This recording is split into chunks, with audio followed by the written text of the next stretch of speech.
Today we will start the third module of this particular course, and in this module we are going to look at numerical solution of the governing equations which we have derived in the second module, and we are also going to look at the concepts of finite difference methods which enable us to convert a partial differential equation into an algebraic equation. So, part A of this module, which may take about a week's worth of classes, is on finite difference methods and how we can make use of this finite difference methods to find approximations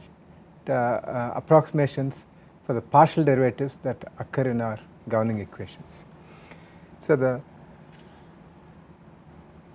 basic concept of a CFD approach is something that we have already seen in the very first week, where we try to try to calculate the flow through a rectangular duct, and we saw that day in those lectures that there are certain steps that we take while doing a CFD solution. So, the first one is assembling the governing equations, and then the next is identifying the flow domain and boundary conditions, and third is geometrical description of the flow domain. So, these are the things that we can now say, okay, we have some idea about these things, and we have seen in the second module what kind of governing equations are there. For example, the equations of Navier-Stokes equations for an incompressible flow constitute a set of 4 equations with 4 variables. So, these are supplemented by a flow domain and the boundary conditions and initial conditions that go with it. We have a mathematical problem in which we have enough number of equations to solve for the number of variables, and we go into the solution from the formulation of the problem into the solution part. So, we have also noted that these governing equations are coupled nonlinear equations, and that in the general case there is no analytical solution for these, and which is why we would like to do a numerical solution.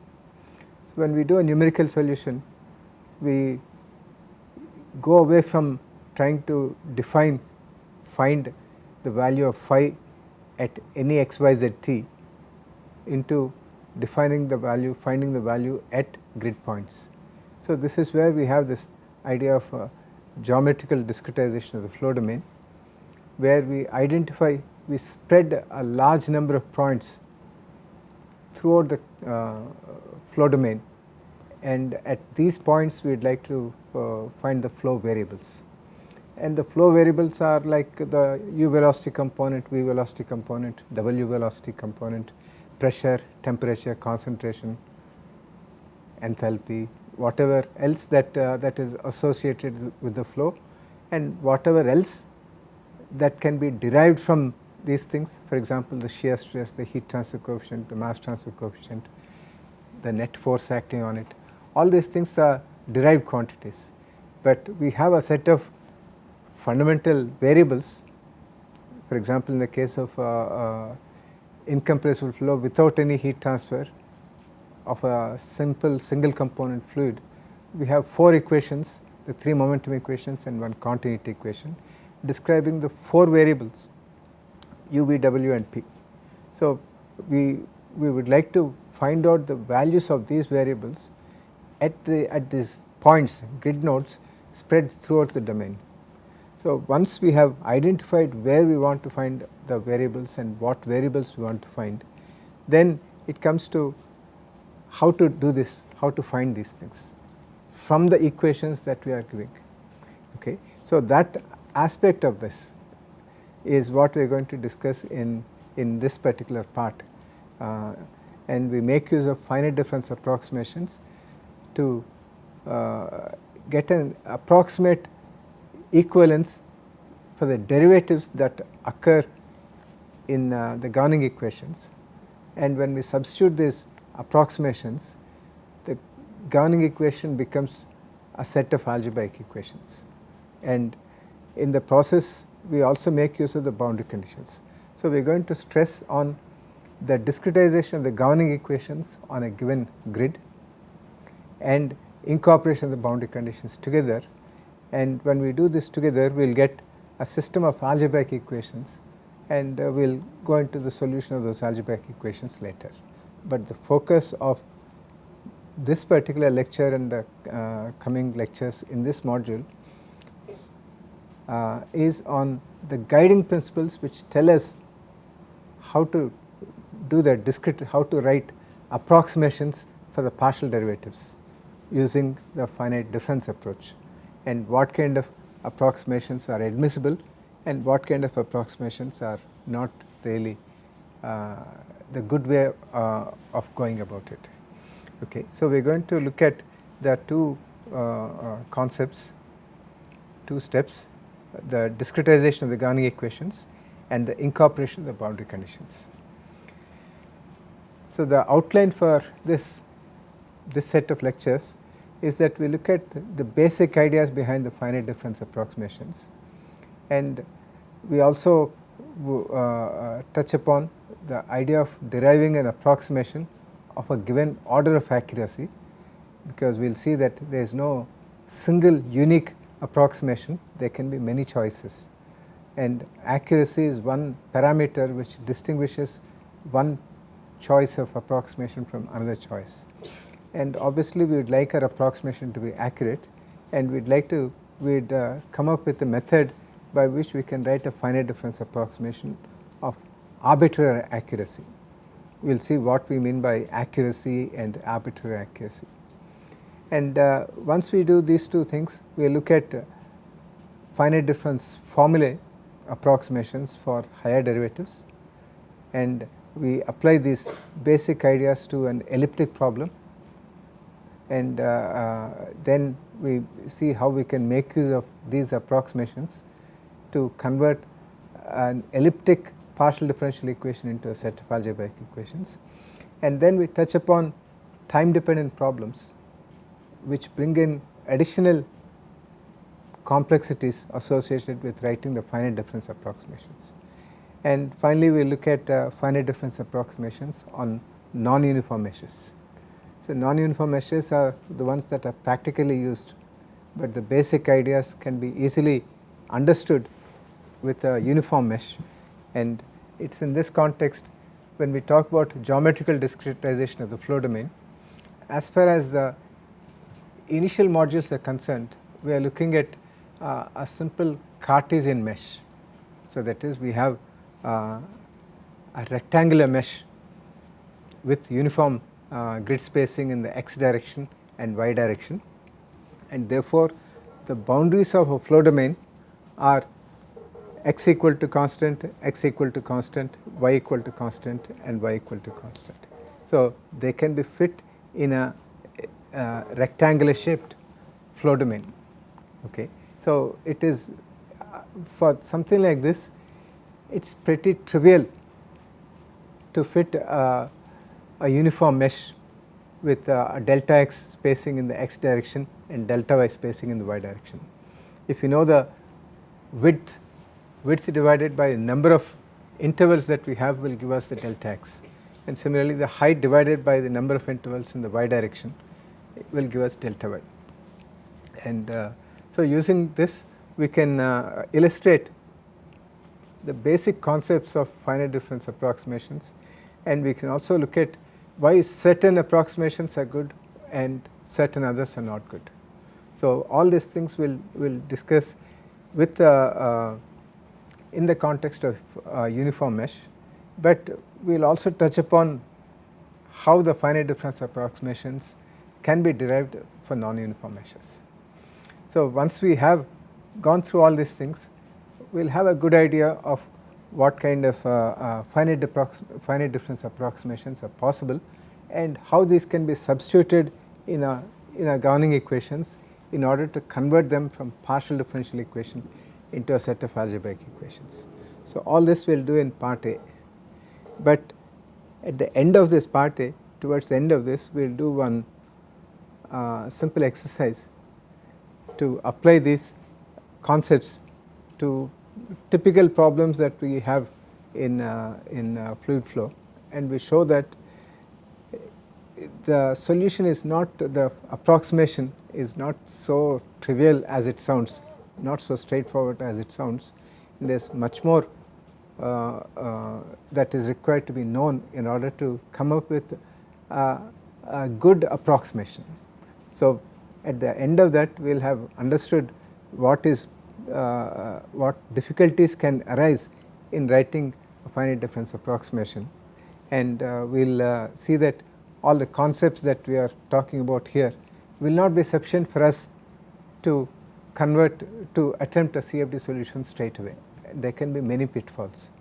So, in part B of this we will go into the analysis of this discretization schemes, and then we see under what conditions we might get a good approximations, and under what conditions we may not get a good approximation which will not, which will lead us to a reasonably accurate solution. So, that is part A, part B, and now we are looking at part A. So, the basics of finite difference methods approximations are the first things that we need to know, and finite difference methods are quite old, not very recent, they have been there for centuries, and they are also what we can say are dated, outdated for CFD applications. The finite difference applications have been more or less overtaken by finite volume type or finite element type of approximations because of the additional advantages that arise when we want to tackle non-rectangular, non-simple geometries. We will see that towards the end of this course, but one could say that to that extent finite difference methods are dated, but still they are useful even with the finite volume method. We will see that even when we use finite volume or finite element methods, we will have to approximate derivatives, and at that point the finite difference approximations knowledge of these things becomes almost essential. Okay. And even though it is simple and dated and old, it serves as a point of departure to understand the concepts of CFD. Okay. We do not want to go straight away, jump into the real world type of application. We would like to start with some simple things and then build up our knowledge and understanding, and then tackle the real world problems. So, it is in that context studying finite differences is also a point of departure for proper CFD studies. Okay. So, the knowledge of finite difference approximations is needed because the principal idea of CFD methods is to replace a partial differential equation which describes the evolution or the way or the constraints on how the variable can vary within our flow domain subject to physical laws. Okay. So, to replace that partial differential equation, which is difficult to handle analytically, and replace that by an equivalent approximation involving finite differences, so that the partial differential equation gets converted into an algebraic equation involving the variable values at these finite positions, okay, at these grid points as the variables. Okay. And we would also like to note that finite difference techniques are one of several options for this discretization of the canonic equations. We can have finite element methods. Finite volume method is something that we have seen in the second week when we did the flow through a triangular duct. You can also have spectral methods and collocation methods and so many different ways of solving these things. But in our CFD, because we are dealing with lots of coupled equations, and when we are dealing with even more complicated phenomena like turbulent flow, turbulent reacting flows and all that, we have a lot more number of equations of different complexity and nonlinearity come into picture, and in such a case people prefer to stick to finite difference and finite volume methods. Okay. One would like to stick to finite difference methods, but finite volume methods are what can enable us to solve real world problems, and that is where we make use of finite volume methods of fairly low order accuracy, and we make use of the might of the computers to reduce the error to within tolerable limits. Okay. So, with this kind of introduction, let us just see what we mean by this finite difference method. So, the basis of finite difference approximation is the Taylor series expansion of a function at a particular point. So, let us consider a function f of x. It is a continuous function and it is differentiable. That means that you have continuous derivatives of up to order n, whatever the value of n is. And the idea of this Taylor series expansion is that the value of the function at a neighboring point can be expressed in terms of a Taylor series involving the function f of x at x and the derivatives, all of which are defined at x.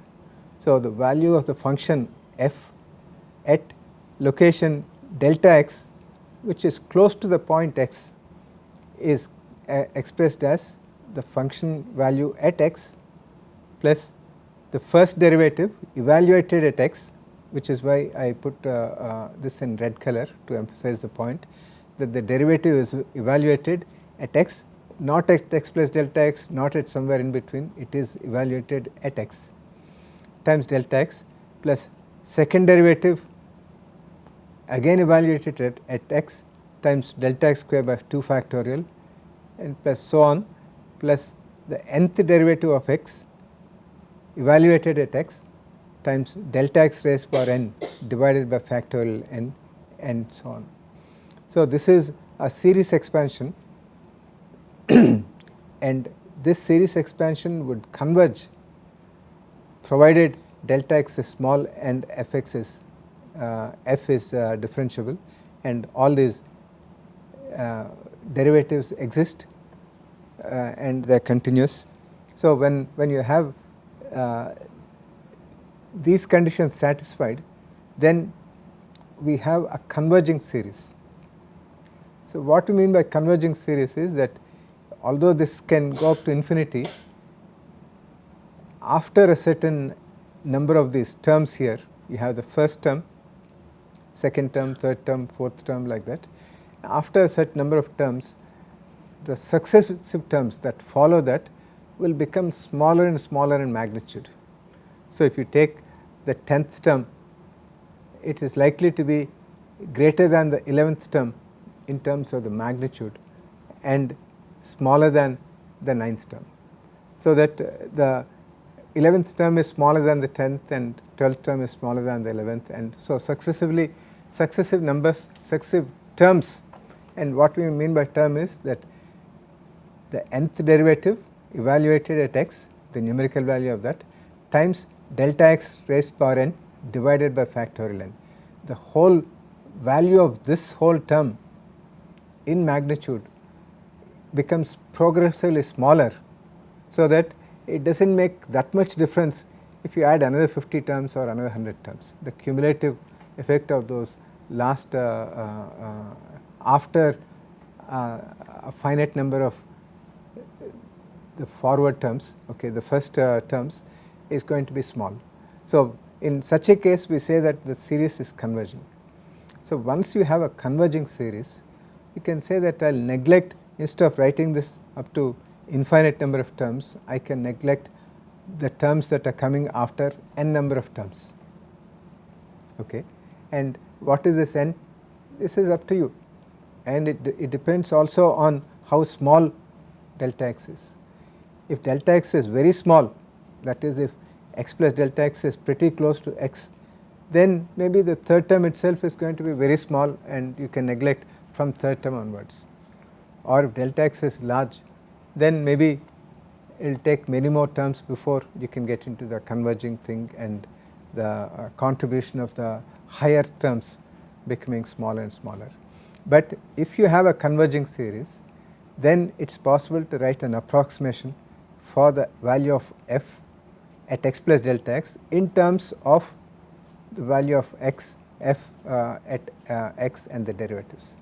And we would like to point out again here that all the derivatives are evaluated at x. So, that is this approximation, this enables us to extrapolate from knowledge of the function and its derivative at x to the new value of the function at a neighboring point x plus delta x. So, this enables us to extrapolate using knowledge only of the function and its derivatives at x. So, that is an important point to keep in mind. So, now you can rewrite this Taylor series expansion in this form. We have not made any approximation here, we just brought the df by dx onto one side and then put all the other terms, we have taken all the other terms onto the other side, so that you have the first derivative at x is given as f of x plus delta x minus f of x divided by delta x, and minus dou square f by dou x square, in this particular case we put as d square f by dx square at x, times it should have been delta x square by 2 factorial, but since we are dividing by delta x here, one delta x cancels out and then you have delta x by factorial 2, and similarly the nth term in this, or n plus 1th term in this, is nth derivative of f with respect to x evaluated at x, delta x raised to power n minus 1 divided by factorial n, and so on. Okay. So, now here we can say that we can look at this expression here as a possible approximation for the value of the derivative, that is dou f by dou x can be roughly written as taking only the first term here, that is f of x plus delta x minus f of x divided by delta x. And if you take only this part here, you are only taking the essentially the first two terms in this. So, you are writing an approximation for this in terms of these two terms and we are neglecting all these things. It is a gross simplification, okay. But if it would be okay if delta x is small. It would be okay if the higher order derivatives are very small, okay. That is, if f varies smoothly, then higher and higher order derivatives will have very small values, and this value is going to be anyway small, and it is going to be multiplied by this delta x raised to power n here, and delta x is small.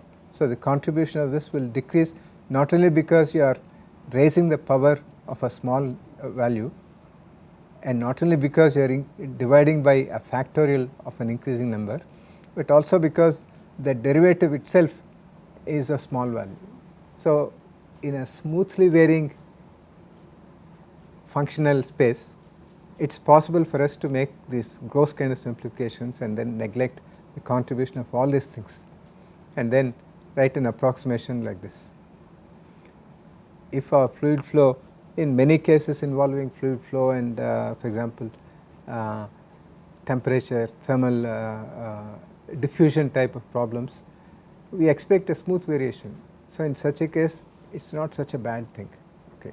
So, to that extent, although it is a gross simplification, it is a feasible simplification, it is an admissible simplification provided delta x is small and f varies smoothly with x, okay. So, in such a case we can write this formula here as giving an expression, approximate expression for dou f by dou x, which is the derivative of f with respect to x, and this is what we want to find an approximation for. So, we can write it as f of x plus delta x minus f of x divided by delta x plus this thing here, this is a technical jargon which says, means terms of the order of delta x and lower and in a way higher order terms. So, what this means is that we in this equation you have this term here, this term here, this term is there, and from here onwards we have we are neglecting all these terms. And we also have said that this is a converging series, and in a converging series the higher order terms here will be progressively smaller.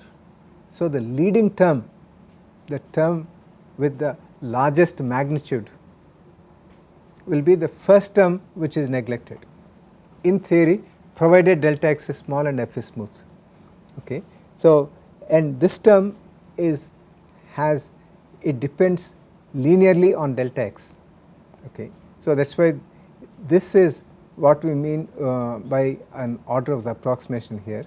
So this means that terms of the order of delta x are the terms which are being neglected here, and because delta x is small, this is going to be delta x square. We expect this one to be smaller than this. So in that sense, this is the leading term, and the dependence of this term on delta x indicates the order of the approximation. So we can say that this is a first order approximation for df by dx at x, and expressed in terms of the value of f at x and the value of f at a small distance delta x. Okay. So here order of delta x implies that the leading term in the neglected series of terms, or the truncated series, is the order of delta x, and it means that the error in the approximation will become will reduce by a factor of 2 if you reduce delta x by a factor of 2. Okay. So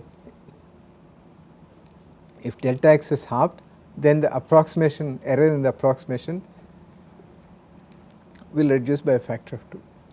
So equation 2 here is therefore a first order accurate approximation for the first derivative at x. So the same idea can be expressed. We can also go back to the equations and then write other approximations. For example, writing the Taylor series expansion for f at x minus delta x. Okay, so that is to the left of it, instead of going forward in the x direction, going backward in the x direction.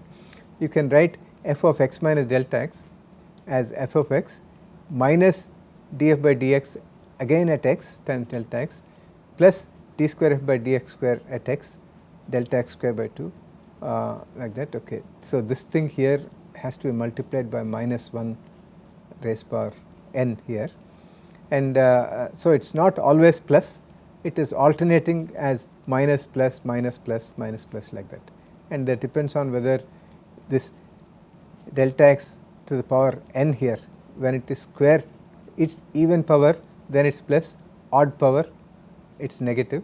So we multiply this by minus 1 to the power n. So that will give us the sign of this particular term here.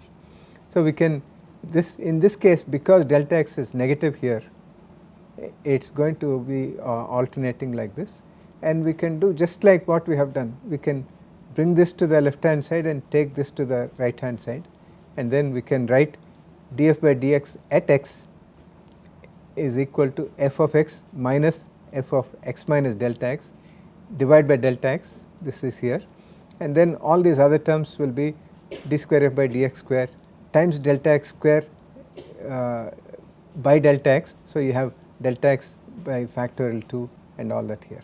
So again the leading term in this approximation is again of the order of delta x. Is this term greater than the other term, or that? It is exactly the same in magnitude. In this particular case it is going to be added, and in the other case it is subtracted, and it is the same thing because we are looking at the function second derivative at x, which is the same in both cases, and delta x is also the same. Okay. So in that sense the same error is being introduced here, it is being added here and is subtracted there.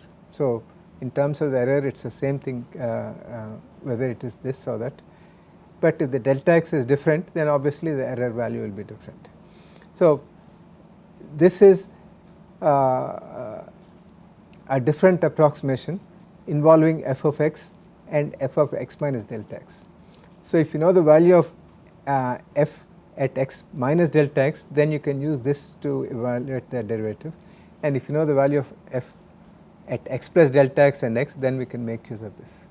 Okay. So, both are possible, and we can also derive other approximations. So, you have this approximation here given by equation 3 for f of x minus delta x, and you have equation 1 which is f of x plus delta x, and if you subtract equation 3 from equation 1, then what we get is f of x plus delta x. This f of x will cancel out, this second derivative term will cancel out, this becomes plus 2 df by dx and so on, and that will give us a different approximation.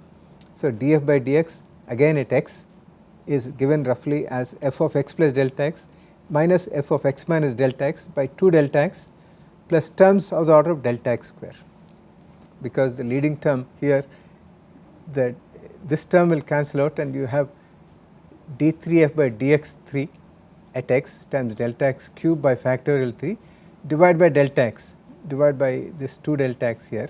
So, that gives us delta x square. So, the leading term in this particular case is delta x square.